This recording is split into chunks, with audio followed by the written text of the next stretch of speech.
It's been a fucking hell of a day. And here I am with another attempt at entertainment, but mainly just a waste of your time. But hey, there's no better way to waste your time than by listening to some random, dumb, old, fat guy talk about pretty much nothing. Supposed to have some guests today. That fell through, didn't pan out. Scheduling conflict. That happens on occasion. So here I am, all by my lonesome yet again, with only a handful of bullshit to talk about. And to top it off, I still cannot get my fucking microphone to work. I'm just blown away. And I spent the last hour tonight trying to fucking figure this thing out, and I'm so frustrated. Mainly because the other microphone is trash. Like, it sucks balls. I hate it. It sounds like I'm yelling into a broom closet. So now I have a headset, a Logitech headset, which is probably way too fucking loud. And you're going to hear every snap, crackle, and pop that my mouth makes throughout the next 60 minutes. So, it's bad enough that the show sucks, but also the sound is going to suck too. So I apologize in advance. So there's that.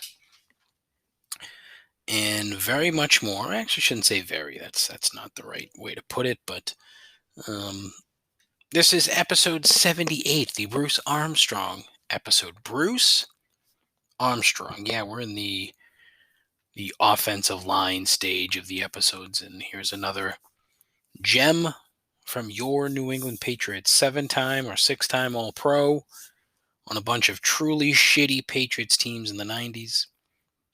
By the time the glory days rolled around, he was gone. He was making too much money for a 35-year-old left tackle and wouldn't take a pay cut, so he was released by Coach Belichick in February 2001, and he retired a short time later. Now he's a Patriots Hall of Famer. Go figure. Oh, go figure. Yeah, he's good. The truly sad part for me, the whole thing, is that his departure paved the way for the Patriots to draft none other than that fucking lousy turnstile Matt Light in the subsequent draft. And El Matador is basically a spinning top for 10 years, and it's also kind of a douche, allegedly. And his wife once told me to basically fuck off on Twitter. So why am I talking about that guy? Why? It's the Bruce Armstrong episode. There will never be a Matt Light episode of this program.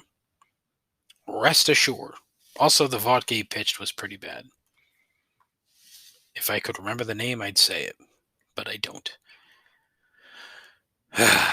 That's all right here, right now, on Complaints and Observations.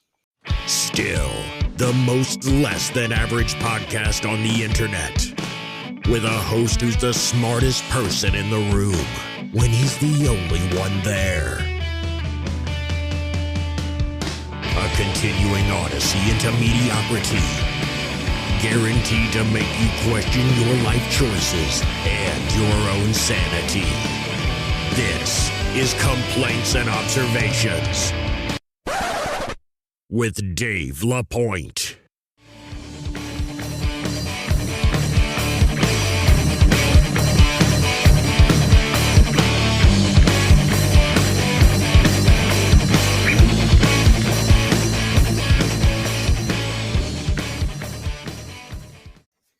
Honestly, I'm so fed up with these fucking microphones. Oh my god. The laptop I bought has one fucking USB port. One! How the hell do you make a computer in 2021 with one? I understand not having like 4 or 5 or even 3 for that matter, but one. The other problem is, like, this fucking headset picks up everything. Like, you heard I got an email So you heard the beep. Fucking gross. I'm fired up. I'm pissed off. I'm angry at nothing. Old man yells at clouds. That's me. Anyways, a bit of a grab bag episode here again, as I've got all kinds of shit flowing around in my head. Nothing of any interest to anyone other than myself, but that's the beauty of this particular show. Right? No, that's it. I'm gonna complain about USB ports. Nah, I'm done with that. I'm still fucking pissy. It just drives me nuts. It's just stupid shit.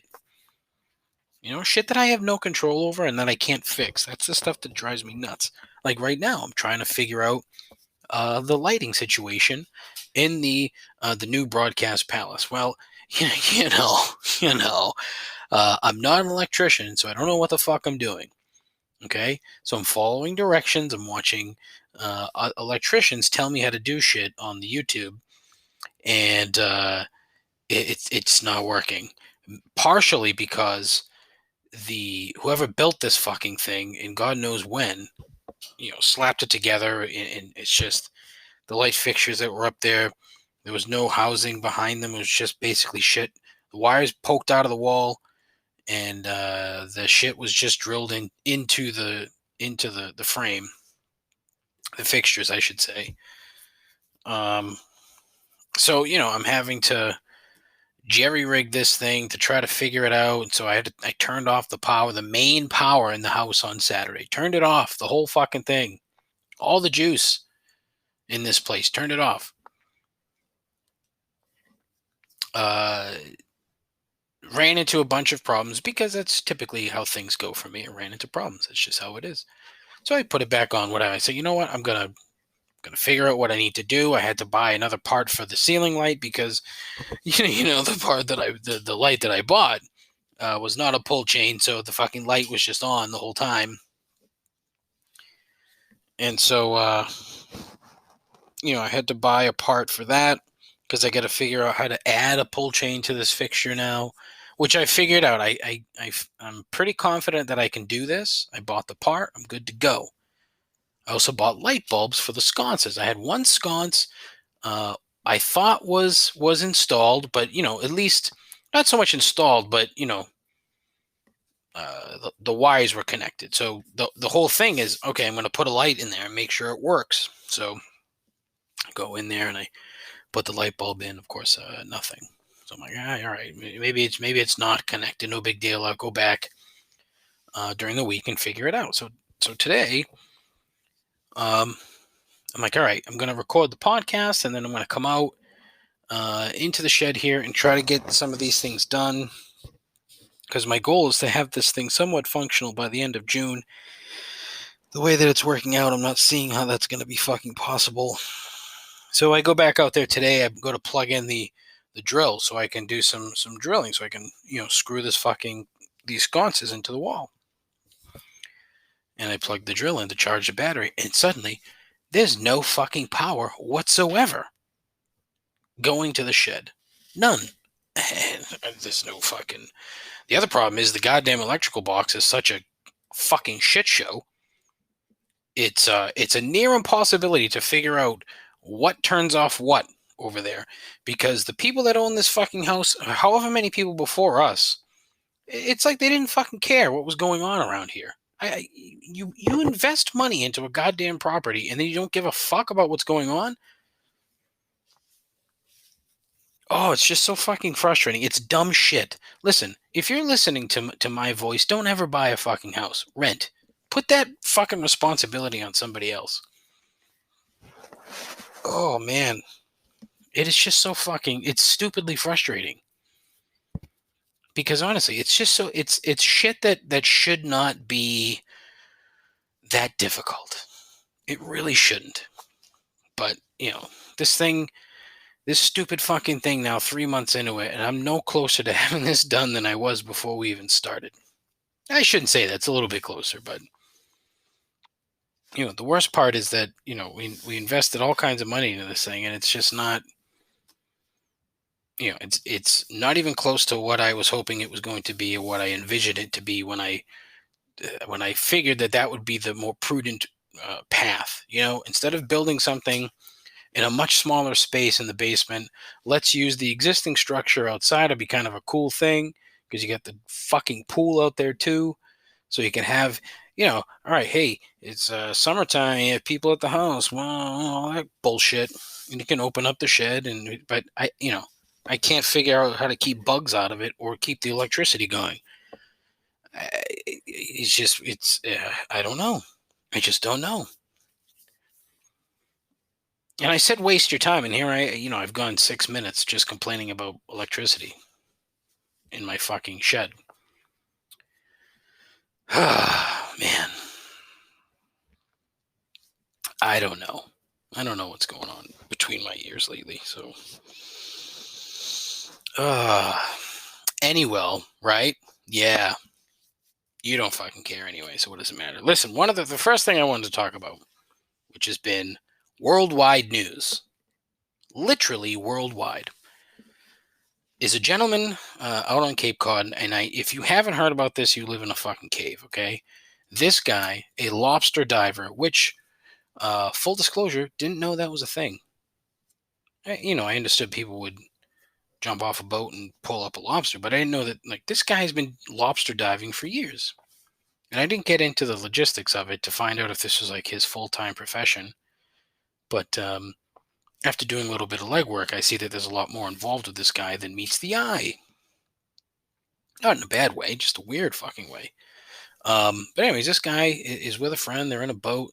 They're diving for lobster off of Provincetown. This gentleman is from Wellfleet. Really nice, quaint little Cape Cod town. They have a drive-in there. You should check it out. And all of a sudden, as he claims, he was in the mouth of a humpback whale. I have so many fucking questions for this guy. Okay? First and foremost, it's not even first and foremost, because if he's saying that he was in the mouth of a whale, who am I to say that he wasn't, right? It's odd, okay? But the thing that kills me, right?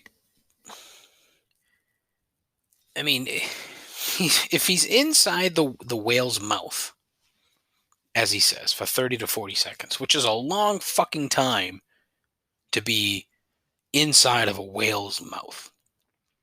He must have been fucking going fucking bananas inside of the whale, right? Enough for the whale to be like, all right, get the fuck out and spit him out. But, the thing that you hear is that he was eaten by a whale, which he wasn't. My guess is that this whale was swimming by, mouth agape.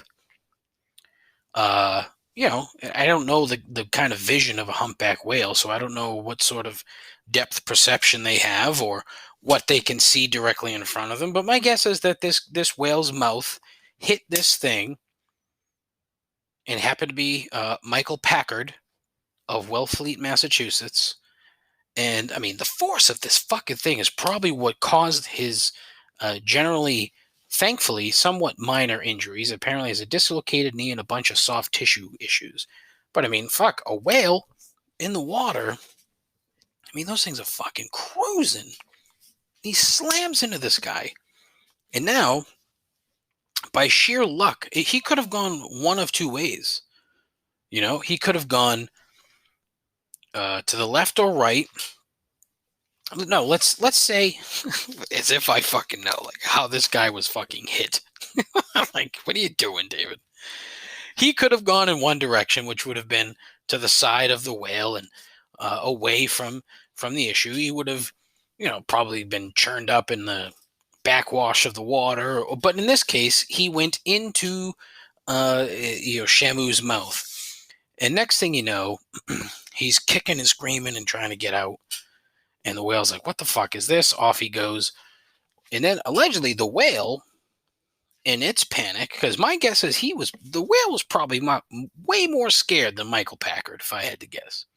I mean, the whale's used to fish, seaweed, the occasional tire in its mouth. not a fucking 5'10" guy wearing full scuba gear and an oxygen tank.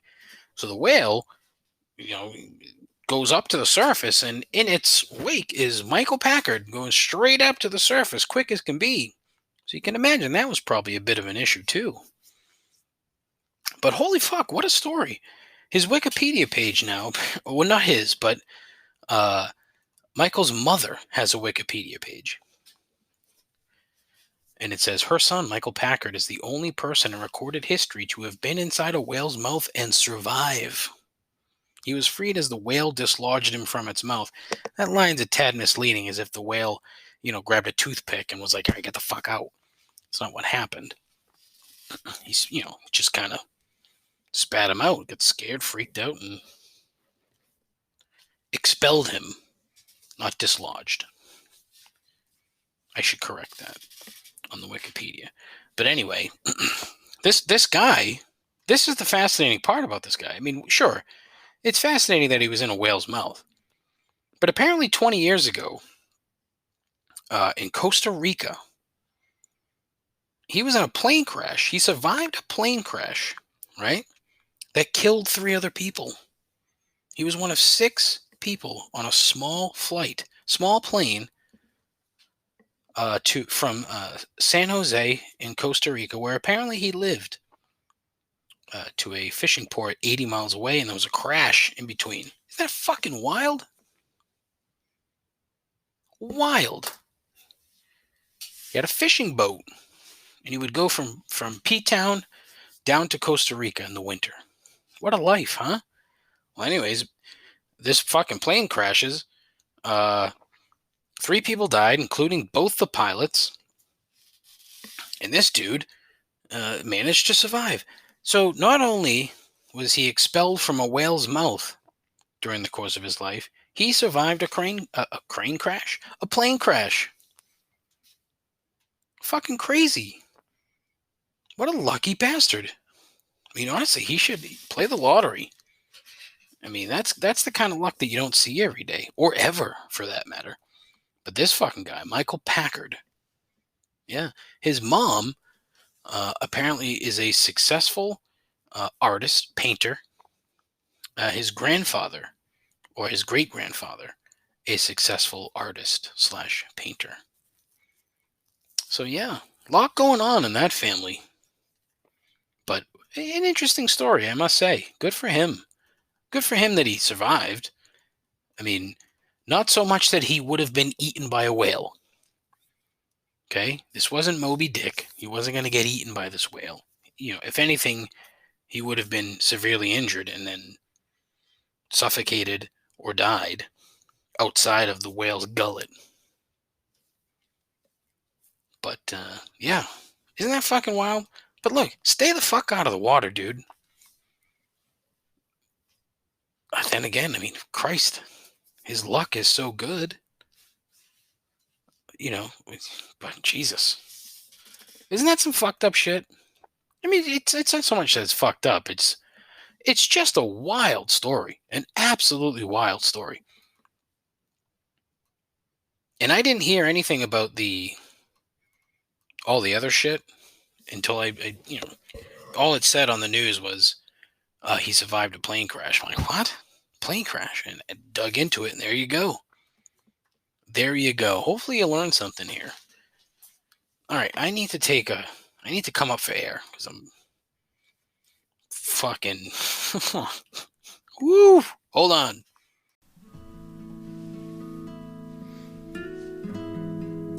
The soothing, gentle sounds of strumming an acoustic guitar. Really has nothing to do with this ad at all, but I just want to let you know I have some merchandise at the merch store. bonfire.com/store/complaints. You see, I've made that web address a tad easier. It's still too long, but I don't have any other way to change it, so please indulge me, if you will.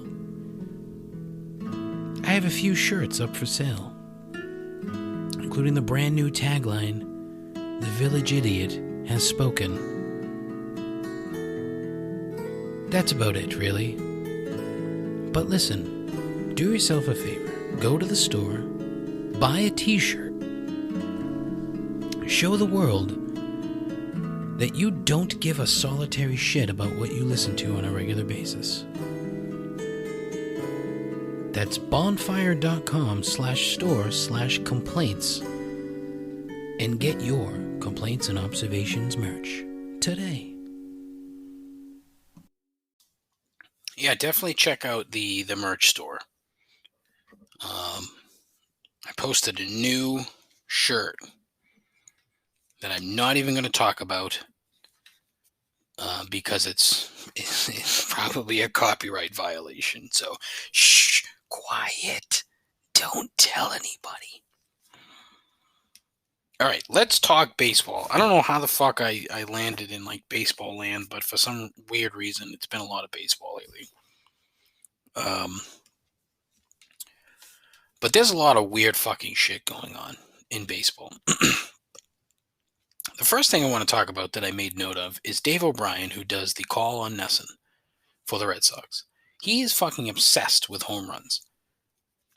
What we need to do is create a Dave O'Brien home run drinking game where every time he says homer, home run, home runs, grand slam, any sort of home run slang you can think of, four-bagger, salami, anything, you have to take a drink. I would venture a guess, so from the start of the broadcast to maybe the fourth inning, before you're fucking out cold, that's all he fucking talks about. It drives me fucking crazy. It's like impossible to watch the game with him. He's not a bad play-by-play guy. He's just so plain. He's so vanilla. And all he talks about is fucking home runs. It's like, dude, enough. There's way more to the game than just hitting home runs. Anyways, the big thing right now is pitchers being told by Major League Baseball that they can no longer use a variety of substances to grip the baseball and spin the baseball and, basically dominate hitters. The prevailing wisdom here is that, there's a lot of guys that have been cheating and using things beyond sweat, sunscreen, rosin. And they're using spider tack. I think I mentioned it last week, but not by name. The same shit that these strongmen competitions where the guys put the shit on their hands to carry rocks, giant boulders from point A to point B. But the problem is that Major League Baseball is clearly aware that there's an issue, right? They know that these guys are up to no good. It's nefarious. And I'm sure if you care about baseball, if you care about this, you've seen the clip of the catcher in St. Louis, one of the Molinas. Can't remember which one. But anyways, there's a pitch. He loses the ball, can't find it. And it turns out it's fucking stuck to his chest protector because it's so full of shit. But that was 4 years ago.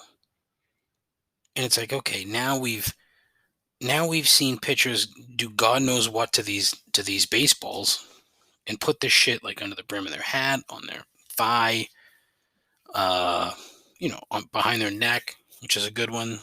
That dude from the Yankees whose name eludes me, Pineda, maybe, that had the glob of pine tar on his neck as if no one was going to fucking see it. I think if you're that obvious with cheating that you're going to get caught, but so many of these guys weren't. And it kind of goes to show you, it gives you a good idea of, and I think it will moving forward, like who's been using what, who's been doing what. And I think you're going to see a guy like Trevor Bauer who's been barking about this shit nonstop for the last few days. Like, his first start after this got talked about was not good. Whereas you have a guy like DeGrom who's pitching tonight, which is Wednesday, so we'll see how that goes. But I don't have a problem with them instituting this kind of rule. I really don't. It's like, look, you have too many guys cheating, and you know it, and you've known it for a very long time. So you probably should have done something about it in the off season. But to drop it in June, it's a tad disingenuous, because now you're putting umpires in a bad spot. Nobody fucking likes umpires to begin with. And now you're putting them in a really shitty spot because they have to go out there and try to, decipher what's what. And to say that these guys can't use rosin, what the fuck's it out there for? It's always been out there. So, which is all right. That's one thing. The sunscreen thing is another. So what you're gonna have is guys slathering on bullfrog during day games in June, July, August, September, rubbing that up with dirt, or I assume, and I don't know this for sure. I don't know if the rosin bag is going to be taken away. Did I just burp in the microphone? I think I did. Excuse me. I don't know if they're going to take the rosin bag away. I can't imagine they would, but who knows? You're going to see guys with better day numbers than night numbers. Am I right? You're going to see guys with better numbers outside of a dome than inside of a dome, because they've put that language into this fucking memo too, is that if you're in a dome, you don't need the sunscreen. Well, I guess you're right, but, whatever. The tricky thing now, of course, is that the big thing is that you heard, okay, well, guys are going to get injured because they have to change the way they grip and the way that they throw. All right, that might be somewhat accurate. So then you have Tyler Glass now from Tampa go out there and blow his fucking elbow apart. That is a little weird, okay? His first start after this whole thing came about was against the Nationals, and he went out there and he dominated them. Next start out, he hurts himself. The thing that I can't get past, this kid is fucking 6'8" and like 200 pounds. He's a goddamn beanpole. And so, he's pitched a lot. He's pitched a lot of innings. Actually, not really. Well, gee Christ, I'm looking at his numbers right this minute. That kid has never pitched more than 100 innings in his career in a season. Holy fuck. Oh, please. All right, enough of this nonsense. Good pitcher. Fragile as fuck. 2019, the last full season, he only pitched 12 games. Jesus Christ. Last year, he pitched 11. 57 innings. He had 88 innings pitched. All right, so there's the other problem. Jeez, that had nothing to do with the fucking grip of the goddamn baseball. This kid is fucking fragile as hell. Oh, stop it. See, this is what I get for looking at the numbers here. You know what I mean? Stop. He's thrown 88 innings so far in 2021, okay? He hasn't thrown that much in 3 years. So, let's see. 2018, he threw 111, and that was over 45 games, 11 starts. Oh, God. That's just dumb. No wonder he's fucking hurt. Oh, Christ. I really didn't want to fucking get on this kid for what he said about how, oh, well, I'm hurt because of this. All right, well, you're not. You're hurt because you're a fucking scrawny prick. And your arm is not used to all of this work. Oh, God, that's just terrible. All right, I gotta get out of that. Man, that just makes me fucking pissy and angry. But yeah, still a stupid fucking rule to institute in the middle of the season. What they should have done is issued a warning, said, hey, we're going to be on the lookout for obvious shit, so you better clean it up. You better fucking clean it up. And then in the off season, put this in and say, here's the rule. That's what you should have done, or you should have done it last season. But, One thing Major League Baseball does really well, it's overthinking things and fucking things up. So there you go. The other baseball thing, and I tweeted this out, okay? He's a kid from Detroit who had a side thing where, he was making content and posting shit. A big Tigers fan.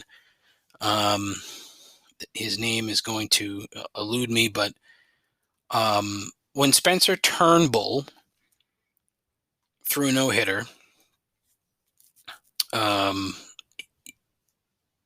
this kid went viral. And so, it was one of these things where Chris Castellani of Michigan, and he posted, his reaction to Turnbull's no-hitter.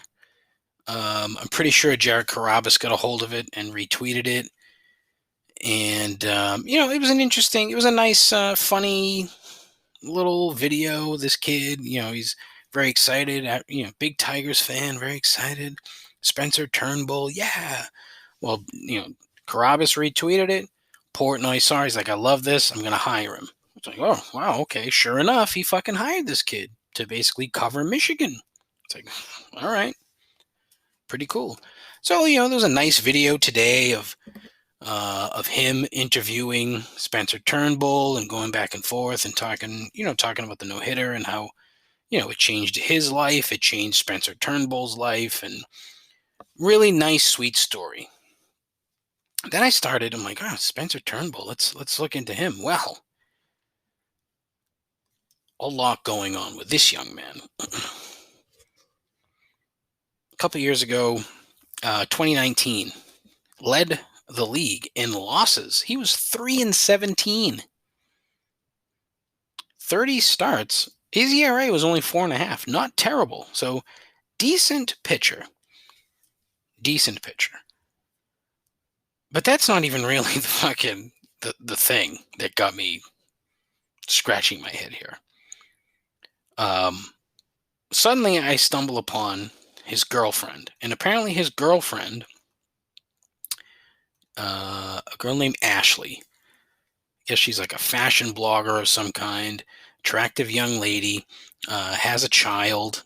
So, the Instagram is filled with mom and the kid and this, that, and the other. And you're going through it and you're like, oh, it's all kind of weird, what's going on here, seeing all these things, and no big deal, typical influencer, Instagram-y kind of crap, right? Then I come to find out that she was married to a pastor, or the son of a pastor, I should say, of something called the Church of the Highlands, which apparently is one of these gigantic fucking southern churches that I have no time for. None. No time whatsoever, because it's all a fucking scam. And it was like a big to-do.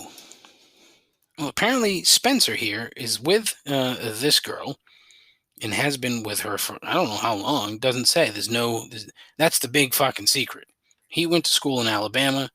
She's, the church was in Alabama. I don't even know why I'm fucking caring about this shit. I just find the whole thing so weird and disingenuous. It's just very odd. Their relationship became public. Like, here's the other thing. Celebrities are one thing. Instagram people are another, like bloggers, Instagrammer, influencers, and shit like that. I love the fact that people give a fuck about these people. Like, I understand if you follow somebody who, let's say that she wears the kind of clothes that you like. All right, whatever, that's fine. Have at it, no big deal. But when you get so invested in these fucking people, it's like, oh my God, what the fuck? And then you find out, this whole milkshake duck stuff, you know what I mean? If you're not familiar with milkshake duck, look it up. But fucking A, it's just not good. It's just not good. That's all I really have to say about that. I really had more. I probably could have gone more, but I didn't want to.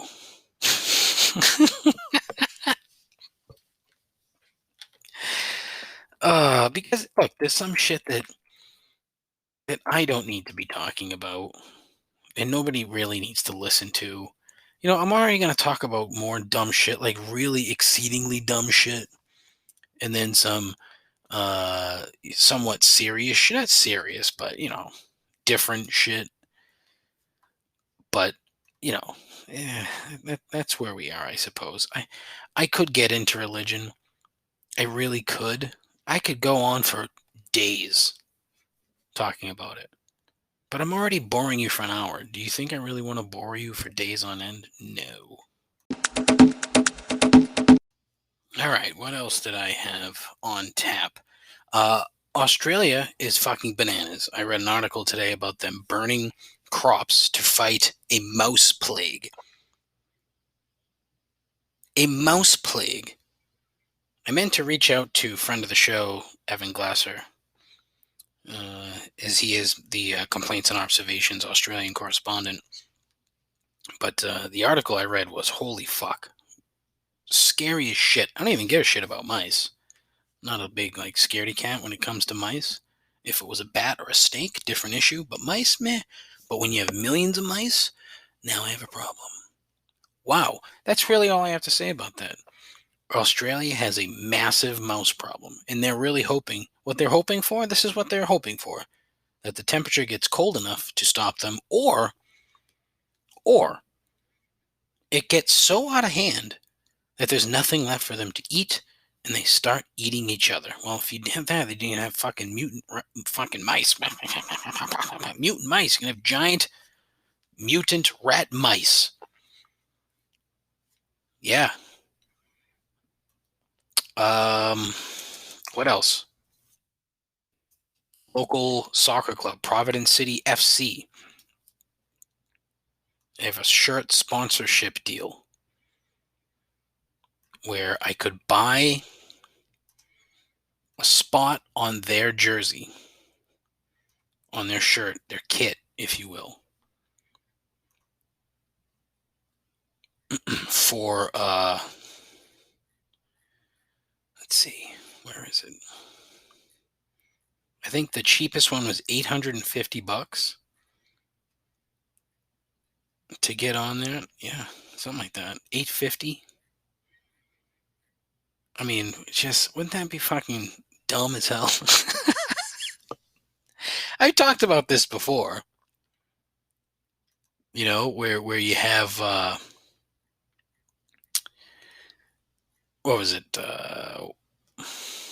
Out in England, Wexford, I think it was. Wexford FC, the club that Rob McElhaney and Ryan Reynolds bought, right? Considered the sponsoring the corner flag. Oh, I wish I had expendable income. I wish I had a job that provided reasonable income. Or that I, could tolerate. But that's another conversation. That's not true. I love my job. But yeah, check them out. Providence City FC. Interesting bunch. We got a bunch of cool shirts. Love it. DC Comics recently told the creator of the Harley Quinn animated show on HBO Max that Batman was not allowed to be shown eating Catwoman's pussy. That's true. 100% accurate. I don't know who the fuck DC thinks they are to say that Batman can't do anything, especially that. But fucking A, dude. Just the fact that the creators here presented that as a potential option blew my mind. Like, what? I think I Googled that like 6 or 7 times, and all you got was a bunch of fan fiction and fan created cartoon porn. Not good. So I don't suggest it. Well, you know what? Maybe you should do it. Check it out. Why not? Let's see what else. Flag Day was the other day, so happy belated Flag Day. The only way you cared about that is if you were, trying to placate to your fucking rabid racist base and show yourself pledging allegiance to the flag. As if anybody gives a flying shit about that. Flag Day. Then, not going to care about gigantic flags hanging off the back of pickup trucks, but whatever. That's neither here nor there. What's the deal with Market Basket? What's the deal with that? I don't see the appeal. I agreed to check it out with my wife last week. We went to Market Basket. I was incredibly confused. The way that they lay their store out is just fucking bananas. Don't like it. Second, everyone keeps saying, "Well, it's cheap as this and this and that," and you're gonna save money going there. My mother had been screaming about it. My wife was screaming about it. A bunch of people that I know was screaming about it as well. But quite frankly, I didn't really see the difference. So much so that when we walked in, she's like, we usually spend this at Stop and Shop. We'll see how it is. And we came out, and it was roughly the same. When I say roughly, I mean pretty much exactly the same. The only difference is maybe we bought a couple things that we normally would buy at another store. Buy some shit at Target. Anyways, but that's it. That really has no point. I just don't understand the deal with Market Basket. If you like it, great. Have at it. I just, I don't have, I don't like it. Part of the reason we walked in and literally grabbed the carriage and went to one end of the store, which is the wrong end of the store, but neither here nor there. And there was a guy walking with, in all I could see was his fucking ass crack because his pants were down so far. Like, what are we doing? I mean, it was fucking gross. This guy was filthy. I don't know, I'm being a little uppity against the Market Basket. But I literally wrote in my notes, what's the deal with Market Basket? Oh, God. Also, this I thought was pretty cool. So if you've ever listened to the program, you hear at the end of the show where I say I have a Facebook page, but fuck Facebook. Well, Roger Waters of the great rock and roll outfit Pink Floyd. You ever heard of him? Pink Floyd? Apparently, Roger Waters was offered a large sum of cash for Facebook to use a Pink Floyd song in an ad. And he was doing a press conference that some sort of like free Julian Assange thing, which was like, all right, whatever, But anyways, he was asked, hey, word on the street is that Facebook has asked you to use a song in an ad. And he said, quote, "It arrived this morning with an offer for a huge, huge sum of money. And the answer is, fuck you, no fucking way. I will not be a party to this bullshit Zuckerberg. How did this little prick who started out as she's pretty, will give her a 4 out of 5, or she's ugly, will give her a 4 out of 5. How did we give him any power? And yet here he is, one of the most powerful idiots in the world." End quote. Isn't that fucking brilliant? Roger fucking Waters, he's been ripping off Pink Floyd fans for years, with tons of. I shouldn't say ripping off. That's not. I take that back. Let me rewind that. He's been overcharging fans for Pink Floyd shows, not even Pink Floyd shows, Roger Waters shows for years, because they can't get along and give the people what they actually want. So Roger Waters, who owns the music, he gets to go out and tour. David Gilmour gets to do the same thing, and this, that, and the other. But apparently, I don't know the inner workings of the legal proceedings of Pink Floyd. But love that quote. I thought it was fucking outstanding.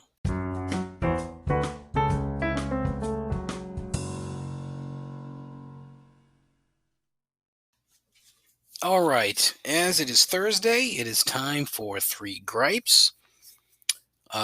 Gripe number 1 this week: liking text messages.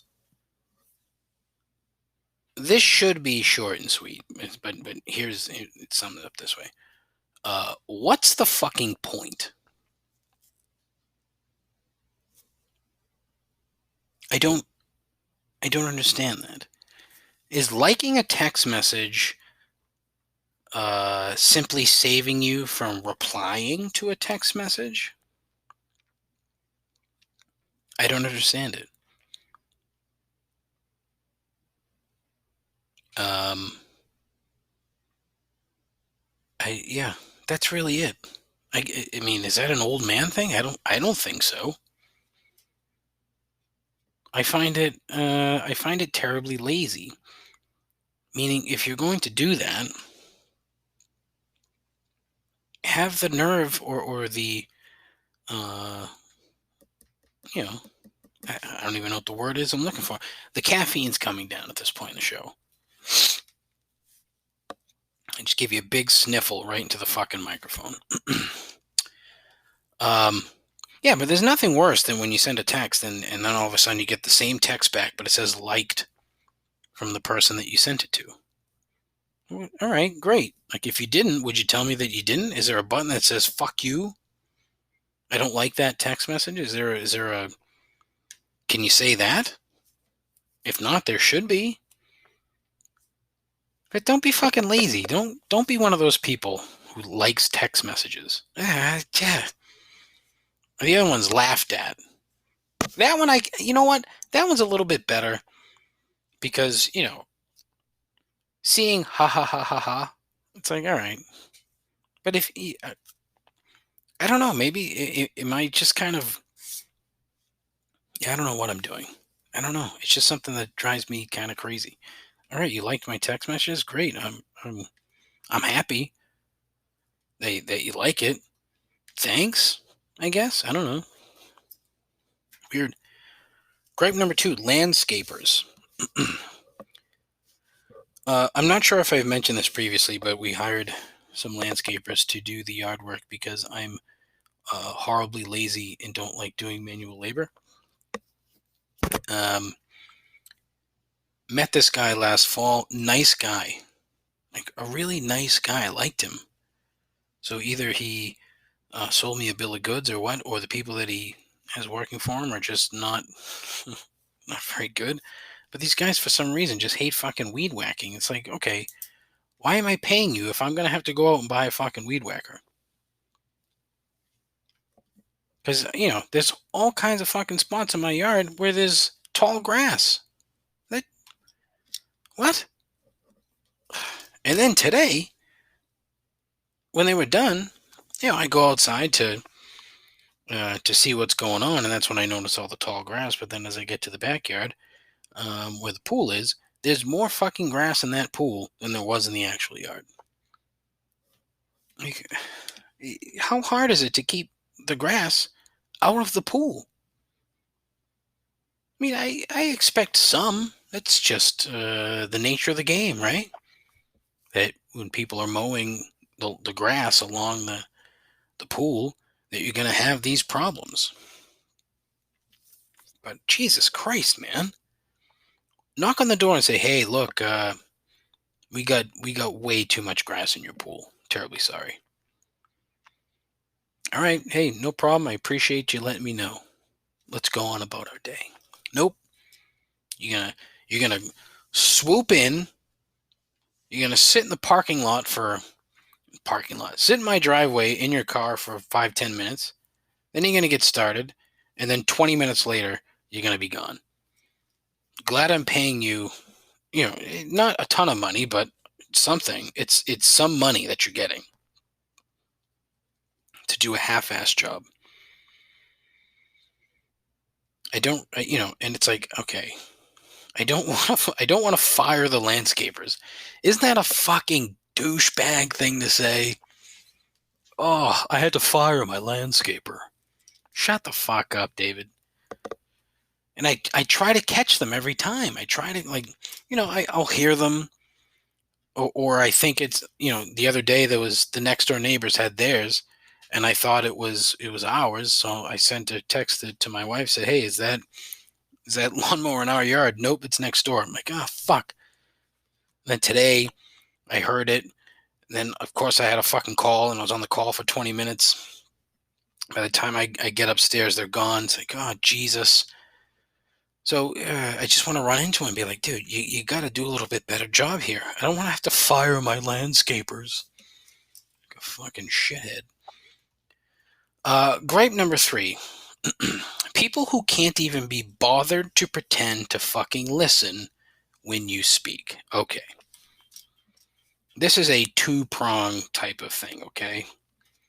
First and foremost, I know that I am a horrific storyteller. I am trying to get better at being more concise. Not in this particular format because it's a podcast, and what's the point of being concise in a podcast? It would be an 8-minute podcast. If you would prefer an 8-minute podcast, let me know. I can make episodes just for you. But the thing that bothers me, and this is something that's it's really fucking made me mad over the years, where when someone's talking to me, okay, I make sure I know that occasionally I mess this up and I don't do it, but I try to be focused on what this person is saying to me by looking at them in the eye while they're talking to me. Because that means, that I'm listening. That's the whole point, right? I was having a conversation with somebody last week. Somebody I don't really know well, but well enough. And we're talking, and they had asked me a question. So I'm responding to the question. And this person is not paying a fucking lick of attention to what I'm saying, looking all over the place and, diddling with this and looking at other people and trying to get out of the conversation, even though they just asked me a question. Why would you ask a question if you don't want to fucking answer? At least pretend that you're listening when you speak. There are few things that are more disrespectful than not listening to someone when you're talking to them. It is the ultimate form of disrespect. And I know that I've been guilty of it. And like I said, it is something that I've been trying to work on. And believe me, it kills me. It drives me. It's like, why would you be such a fucking asshole? If you don't want to talk to me, don't ask a question. Right? Am I wrong? I don't think so. Don't be a fucking prick. If you ask a question, expect an answer. You should be listening. God, I fucking hate that. And the more I think about it, the more it pisses me off.